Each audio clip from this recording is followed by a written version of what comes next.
नमस्कार मेरे प्यारे साथियों, मैं डीपी आज एक नए वीडियो के साथ आप लोगों के सामने हूँ। आज है 16th of November. 16th of November आज का दिन जो है वीरांगना उदा देवी के नाम जाता है।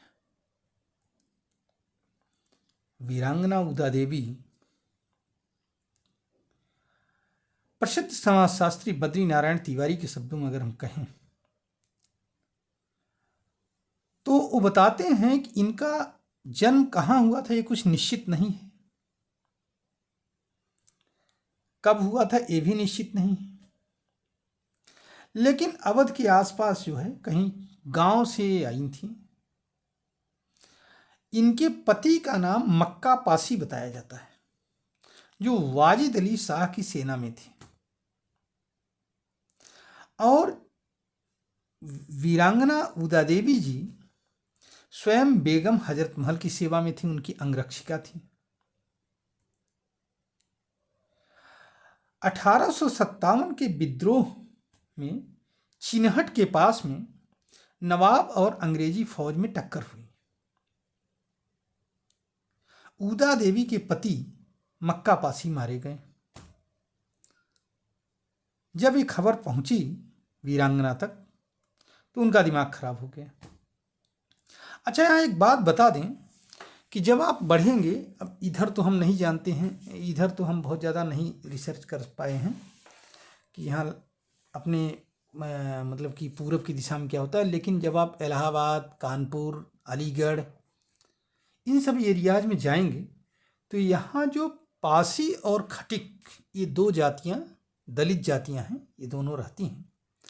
और ये दोनों वैसे तो बड़ी शांतिप्रिय हैं, लेकिन जब इनको कोई छेड़ देता है, अर्थात जब इनको गुस्सा आ जाता है तो फिर ये मारने कटने पर उतारू हो जाते हैं, अर्थात पूरे रौद्र रूप में आ जाते हैं ये दोनों। ये नियम है। इसीलिए ज़्यादातर नवाब पासी और खटिक इन दोनों को अपनी अंगरक्षक सेनाओं में जरूर रखते थे। हिंदू राजा भी रखते थे और मुस्लिम नवाब भी रखते थे, इनसे कोई जीत नहीं पाता था। ये आप देखेंगे, अगर आप इतिहास खंगालेंगे तो पाएंगे ज़्यादातर जमींदारों के यहाँ पासी और खटिक जो है लठैत के रूप में रखे जाते थे। मतलब उनके यहाँ पहलवान के रूप में रखे जाते थे, मारकाट करने के लिए रखे जाते थे। तो ऐसा है। तो जब इनका दिमाग जो है तब खराब हो गया और इन्होंने एकदम से मन में ठान लिया कि हम किसी तरीके से अंग्रेजों से बदला जरूर लेंगे, मारेंगे इनको। पत्रकार, एक दलित लेखक और पत्रकार हैं मोहनदास नैमिषारय। इनका ये कहना है जैसे पति की मृत्यु की बात इनके कानों तक पड़ी तो बस वहीं इनके लिए प्रेरणा बन गई और इन्होंने अंग्रेजों से बदला लेने की ठानी। सिकंदर बाग एक जगह है लखनऊ में, 16 नवंबर सन 1857 को गदर हुआ और वहां उदा देवी पीपल के पेड़ पर चढ़ गई थी, लाल जैकेट पुरुष परिधान पहन करके, गोली बांध करके। उसी पीपल के पेड़ से निशाना लगा लगा करके इन्होंने 36 अंग्रेज सैनिकों को मार दिया। एक दो नहीं, 36। अब कहा तो ये जाता है कि जो पलटन के एक दो बचे हुए थे वो किसी तरह से जान बचा करके भागे। किंवदंतियां ये भी है कि उसमें से कुछ जो महिलाओं के कपड़े पहन करके भागे। उनको ये लगा कि यहाँ कोई भूत आ गया है, यहाँ कोई मतलब कि कोई विशिष्ट शक्ति आ गई है जो उनको मार रही है। समझ ही नहीं पा रहे थे। और पीपल का पेड़ भी बहुत घना था, किसी को दिखाई पड़ नहीं रहा था, ऊपर से गोली दाग देती थी।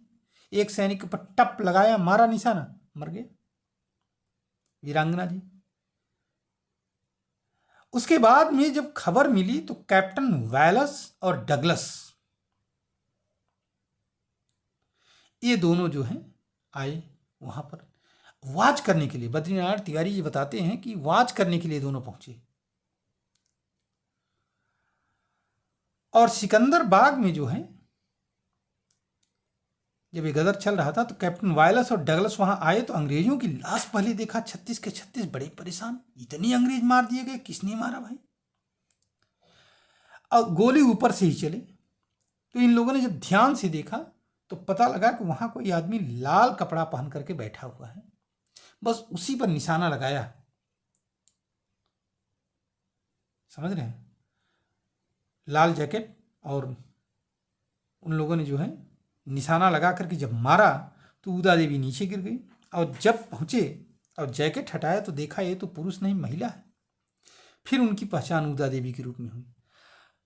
अब ये बात विचित्र है कि हम बहुत कम मनाते हैं, पॉलिटिकल प्रेशर की वजह से सरकारें छुट्टी कर देती हैं। कायदे से इनके सम्मान में छुट्टियां नहीं बल्कि स्कूल में बाकायदे इनको मनाया जाना चाहिए, बच्चों को बताया जाना चाहिए। लेकिन अभी तो वही बात है कि अब क्या कहा जाए, बच्चों को तो बताया नहीं जाता। और फिर ये है वीरांगना की लाइफ। उसके बाद में उन्होंने 16 नवंबर को उनकी जीवन लीला समाप्त हो गई।